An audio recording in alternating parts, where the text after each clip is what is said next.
What does that mean? To take something in. Okay, excellent. To absorb. Anyone? Everywhere, all the time.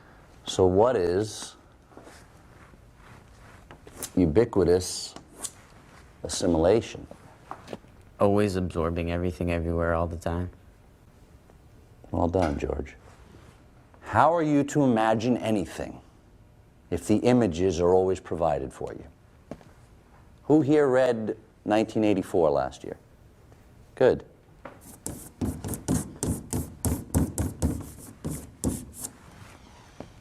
Anyone? Meredith? Having two opposing beliefs at once and believing that both are true. Excellent, Meredith. Why do you always suck his dick, you fucking kiss ass? To deliberately believe in lies while knowing they're false. Examples of this in everyday life. Oh, I need to be pretty to be happy. I need surgery to be pretty. I need to be thin, famous, fashionable. Our young men today are being told that women are whores, bitches, things to be screwed, beaten, shit on, and shamed. This is a marketing holocaust. 24 hours a day, for the rest of our lives, the powers that be are hard at work, dumbing us to death. So, to defend ourselves and fight against assimilating this dullness into our thought processes, we must learn to read, to stimulate our own imaginations, to cultivate our own consciousness, our own belief systems. We all need these skills to defend, to preserve our own minds. Doublethink. Doublethink is to have two opposite beliefs at once. Okay? And it's deliberately believing in lies when you know they are false. Okay? Like, I need something external to be happy, or pretty, or successful. And that's not true. Okay? The belief, it is the technology that the body has to align the thoughts, emotions, and actions. So as I say, it's not magic, it's technology. So if you imagine something, it will manifest. Okay, I've already explained how to do the manifestation wheel, how to organize your thoughts, how to do the conscious beliefs, how to do the magic words in the beginning of the sentences. I've already explained several techniques of having your vibrations always high. I've already explained always to instead of looking at the negative, that, or even if the negative is you ignore it, you pretend it doesn't exist, okay? And you focus only on the positive, because the positive is going to make more positivity. I see it all over the place. I see it all the time. But, you know, what else can you expect from politicians? They all lie. They all use doublespeak. It is that cynicism which leads to there's nothing I can do about it, so people withdraw. Is it true that you can put sugar-free on a product and still have sugar in it? It's probably the one question I've been asked most often, because people simply can't believe that happens. How can it happen? Because sugar-free simply means they haven't added table sugar or cane sugar to it. They can add mannose, fructose, any of the syrup sweeteners, and still call it sugar-free. So, you know, when you eat something that's sugar-free, there's sugar in it. Oh, yes, and by the way, I found out in a radio interview when they had people in the audience calling in, a man called in and said, do you mean that there's sugar in there? I said, well, yes, there's sugars in that food. He said, well, I'm a diabetic, and my wife makes sure she buys only the sugar-free. I said, you can't eat those. You have to use only the dietetic, because that's governed by law. Sugar-free isn't. Here's a man who was threatening his health through this kind of false labeling. It was absolutely amazing. But the food, his novel 1984, addressed the importance of language in society and the control and manipulation of language to control and direct society. I think the most important point in 1984 is that power grows not out of the barrel of a gun. Power grows not out of the thought police and rule by terror. It grows out of the power of language in that novel. What is reality? Reality is not external. Reality exists not in the mind of the individual, which soon perishes, but in the mind of the party, which is collective and immortal. What the party says is reality is real. And how else can the party do that? Except by language. The party has taken control of language and has taken it away from the individual. And that's the power, because those in power who control language control the way we see the world. See, any politician in power starts using doublespeak. The Democrats did. Right? I love Jimmy Carter's comment on the failed raid to free the hostages in Iran. He called it an incomplete success. He did that without even thinking about it. He was just automatically using that kind of language. But we had doublespeak.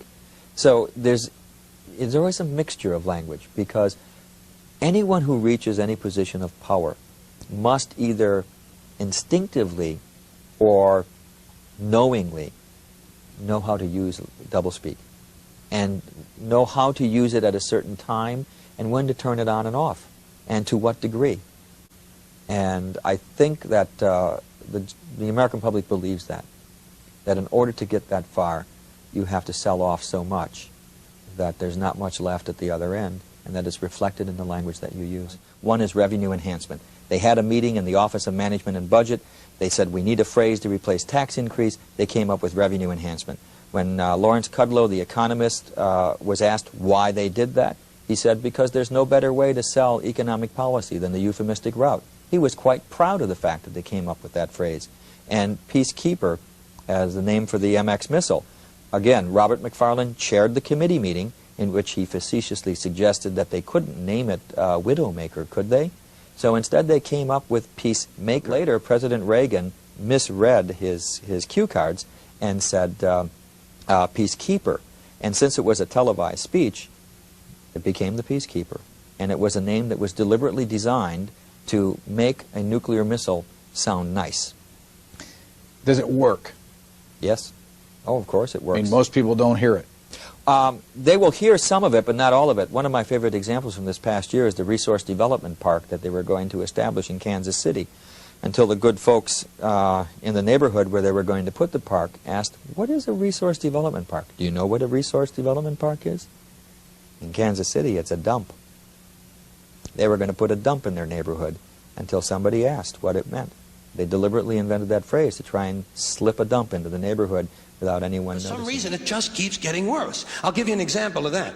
There's a condition in combat, most people know about it. It's when a fighting person's nervous system has been stressed to its absolute peak and maximum, can't take any more input. The nervous system has either snapped or is about to snap. In the First World War, that condition was called shell shock. Simple, honest, direct language. 2 syllables. Shell shock. Almost sounds like the guns themselves. That was 70 years ago. Then a whole generation went by, and the Second World War came along, and the very same combat condition was called battle fatigue. 4 syllables now. Takes a little longer to say. Doesn't seem to hurt as much.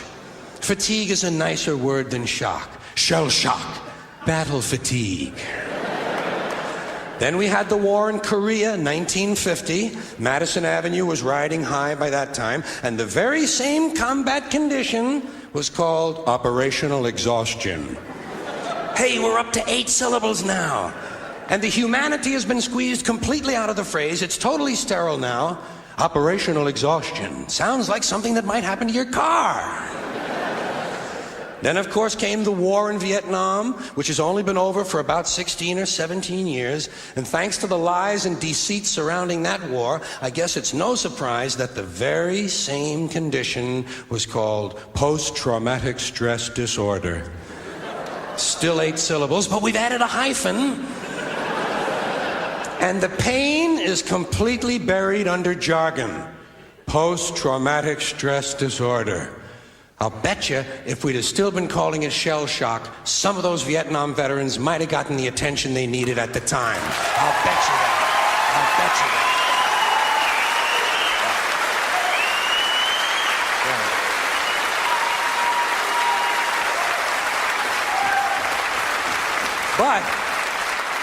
But it didn't happen. And one of the reasons is because we were using that soft language, that language that takes the life out of life. And it is a function of time. It does keep getting worse. Give you another example. Sometime during my life, toilet paper became bathroom tissue.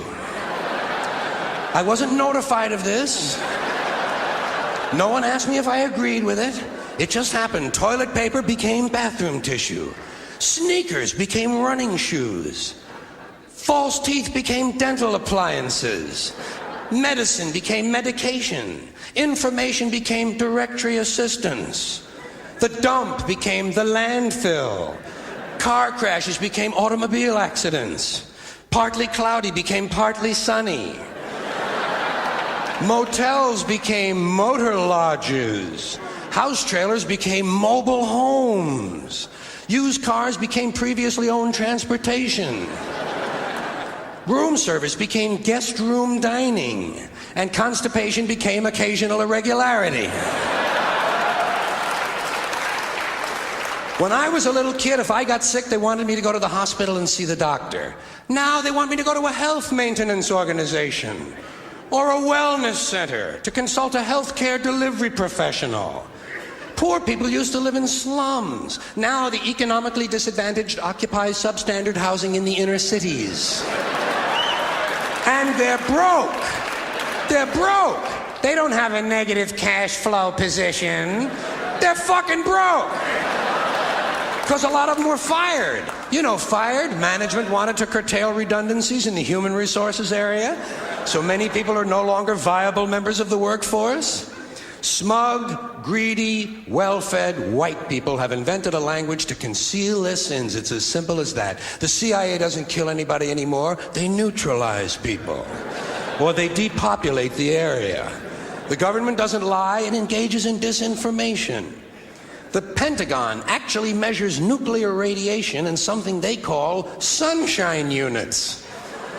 Israeli murderers are called commandos. Arab commandos are called terrorists. Contra killers are called freedom fighters. Well, if crime fighters fight crime and firefighters fight fire, what do freedom fighters fight? They never mention that part of it to us, do they? Never mention that part of it.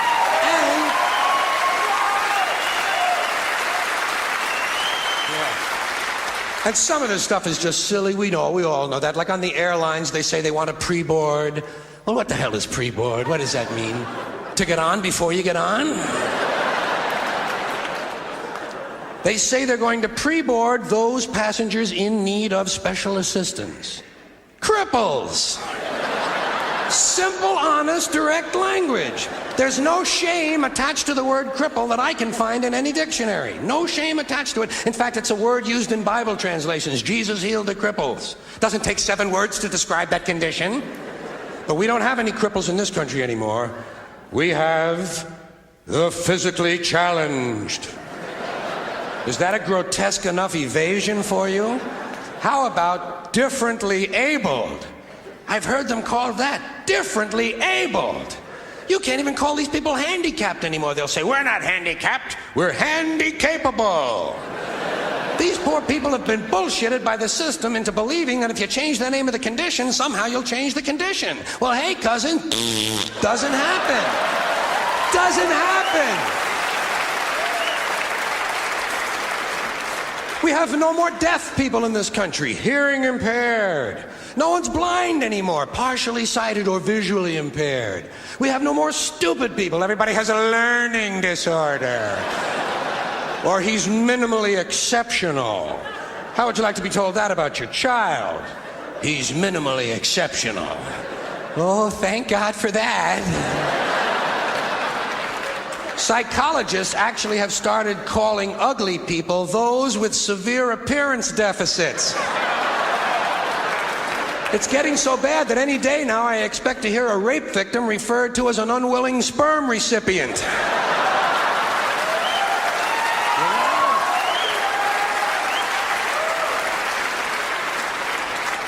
And we have no more old people in this country. No more old people. We shipped them all away, and we brought in these senior citizens. Isn't that a typically American 20th century phrase? Bloodless, lifeless. No pulse in one of them. A senior citizen. But I've accepted that one. I've come to terms with it. I know it's here to stay. We'll never get rid of it. That's what they're going to be called, so I'll relax on that. But the one I do resist, the one I keep resisting, is when they look at an old guy and they'll say, look at him, Dan. He's 90 years young. Imagine the fear of aging that reveals. To not even be able to use the word old to describe someone, to have to use an antonym. And fear of aging is natural, it's universal, isn't it? We all have that. No one wants to get old, no one wants to die, but we do. So we bullshit ourselves. I started bullshitting myself when I got to my 40s. As soon as I was in my 40s, I'd look in the mirror and I'd say, well, I guess I'm getting older. Older sounds a little better than old, doesn't it? Sounds like it might even last a little longer. Bullshit, I'm getting old. And it's okay, because thanks to our fear of death in this country, I won't have to die. I'll pass away.